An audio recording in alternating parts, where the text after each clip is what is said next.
Hello, welcome back to Let's Play Jane's Fighters Anthology as we continue with the reference materials. So today we will be doing the F-8J Crusader. F-8 Crusader, title Vought F-8 Crusader. Type Supersonic Single-Seat Carrier Fighter. Program Chance Vought, now Vought Aircraft Company, was given a development contract for the F-8 in May of 1953 after winning a design competition in which 8 airframe manufacturers had participated. The prototype XF-8A Crusader flew for the first time 25th of March 1955, exceeding the speed of sound in level flight. The first production F-8A flew 20th of September 1955, and this version began reaching U.S. naval operational squadrons in March of 1957. On the 21st of August 1956, an F-8A set up the first U.S. national speed record of over 864 knots or 1,600 kilometers per hour or 1,000 miles per hour. Operating under restrictions, it recorded a speed of 882 knots or 1,634.17 kilometers per hour or 1,015.428 miles per hour.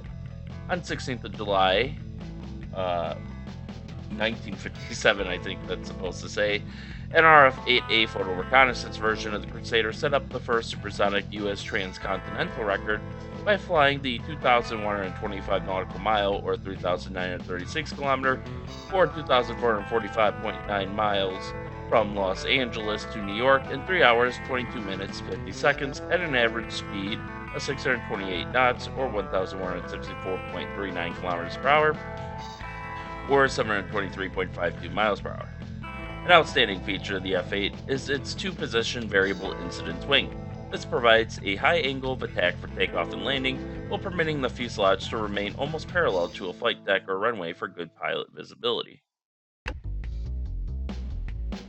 Whew. Thought I was going to... Oh, might still sneeze. Excuse me. Okay, there we go. Got it out. Design features. Cantilever high wing monoplane. Wings have thin laminar flow section. Anhedral 5 degrees. Sweep back 35 degrees. Wing is adjustable to 2 incidence positions by a hydraulic self-locking actuator. Outer wing sections fold upward for carrier stowage. The tail unit consists of a large swept vertical fin and rudder and one-piece horizontal slab tail. Structure. The wing is an all-metal multi-spar structure with integrally stiffened aluminum alloy upper and lower skins. The fuselage is an all-metal structure in 3 main assemblies. Both magnesium alloy and titanium are used in the structure. The aft section and portion of the mid section are titanium. Landing gear. Hydraulically retractable tricycle type. Main wheels retract forward in the fuselage, nose wheel aft. Sting type arrestor hook under rear fuselage. Power plant. 1 Pratt & Whitney J57 turbojet engine with afterburner. Integral fuel tanks and wings inboard of wing fold. Other tankage and fuselage. Total internal fuel capacity approximately 5,300 liters or 1,398 US gallons or 1,165 imperial gallons. Provision for in-flight refueling with retractable probe housed in removable pack on port side of fuselage of F-8A and inside flush panel on RF-8A. Accommodation. Pilot on Martin Baker Mark F7 lightweight ejection seat and pressurized cockpit, liquid oxygen equipment. Armament 420mm Colt cannons in fuselage nose with 84 rounds per gun on average for the F-8C and F-8K. F-8H and F-8E and F-8J use...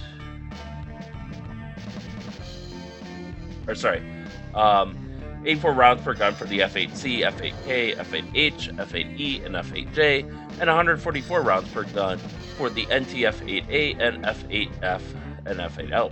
2 Sidewinder missiles for the F-8C, F-8K, F-8D, F-8H, and F-8E and F-8J mounted externally on sides of the fuselage. Dimensions: external wingspan 10.87 meters or 35 feet 8 inches. Length overall, except for the F-8E and J variants, 16.54 meters or 54 feet 3 inches. Length overall for the F-8E and J, 16.61 meters or 54 feet 6 inches.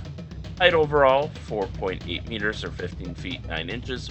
Width folded, 6.86 meters or 22 feet 6 inches. Areas: wing gross 34.84 meters squared or 375 square feet. Weights and loadings: normal takeoff weight F-8C 12,500 kilograms or 27,550 pounds. Max takeoff weight F-8E&J 15,420 kilograms or 34,000 pounds. Performance: max level speed F-8A and F-8C over 868 knots or 1,600 kilometers per hour or 1,000 miles per hour. F-8D and F-8E nearly Mach 2. Combat radius F-8A 521 nautical miles or 965 kilometers or 600 miles. Length 16.54 meters, height 4.8 meters, wingspan 10.87 meters, max takeoff weight 15,420 kilograms, max level speed 1,332 knots. And here we can see the 3D view, one of the more detailed ones, as this is a player aircraft for the Vietnam campaign. And we can see by default they have markings for Kitty Hawk, Navy Fighter Squadron 182. I think that's a 2. Might be. Yeah, I'm pretty certain that's a 2. And tail number 351991. I wonder if that's a real.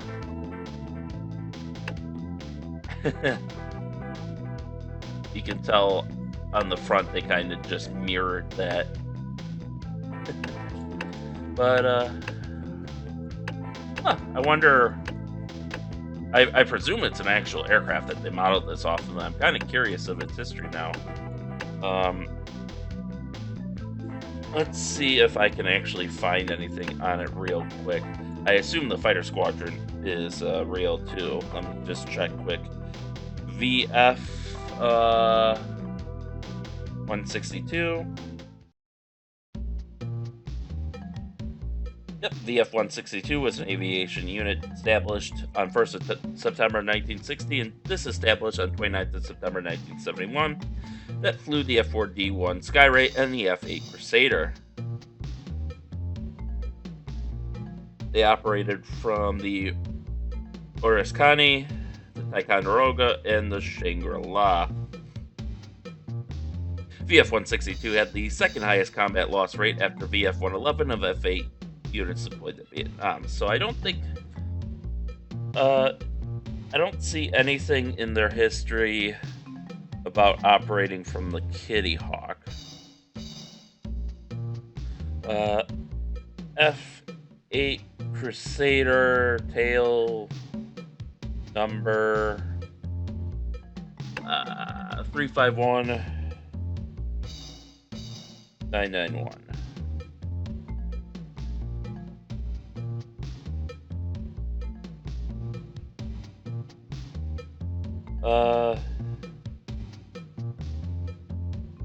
I'm not seeing anything come up for that, so that might be a separate number, maybe not their tail number technically. But yeah, it's not modeled in-game, but this wing assembly here actually sweeps up 15 degrees, so that way the wings have a higher angle of attack, but the pilot can kind of stay level. So it really helps with carrier landings. And then you can actually see the hook down there. You got these little fins, which I presume are for maneuverability or stability. Beautiful aircraft. Beautiful aircraft. But on that note, we have some videos today. So first we will start with the design history. The F-8 Crusader, the U.S. Navy's first supersonic jet fighter, was the backbone of Naval and Marine Corps fighter aviation from the late 1950s to the mid-1970s. Vought Aircraft Company, a subsidiary of Northrop Grumman, produced 1,261 of the air superiority fighters beginning in 1953. The last model rolled off the production line in 1965, and first-line service ended in March of '76 when the last U.S. Navy Crusader retired from duty. The F-8 program began in September 1952 when the Navy issued requirements for a new airplane, a fighter faster than the speed of sound, with rugged structure, folding wings, resistance to open sea weather, simple to maintain, and with excellent handling characteristics. The result was a sleek and unique design, featuring a two-position wing for better carrier performance. The Crusader's first flight, which went supersonic, was in March 1955. And the first production F-8A was accepted by the Navy in December of '56. Over the next 9 years, various models, including several foreign versions, were to follow.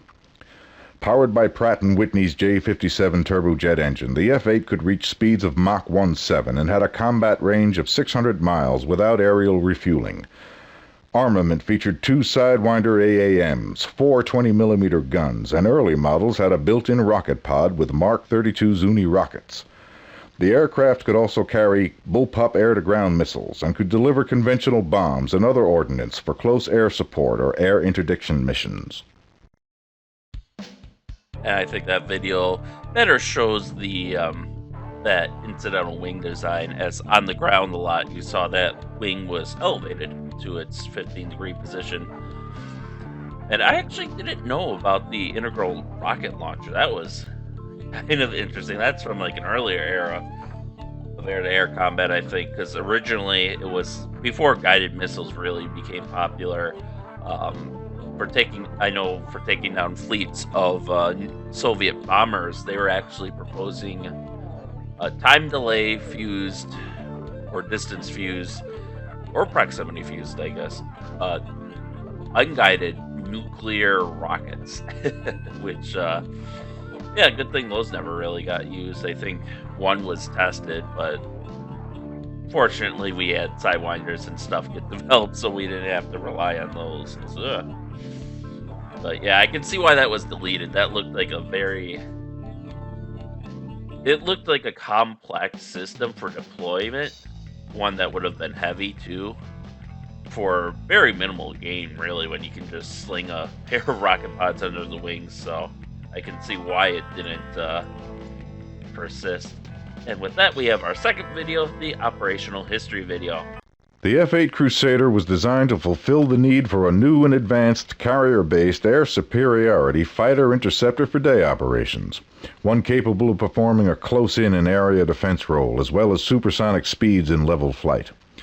Perhaps the F-8's most memorable accomplishment was the first supersonic flight across the United States on July 16, 1957, when Marine Corps pilot Major John Glenn flew his Crusader from Los Angeles to New York in 3 hours, 23 minutes, and 8.4 seconds.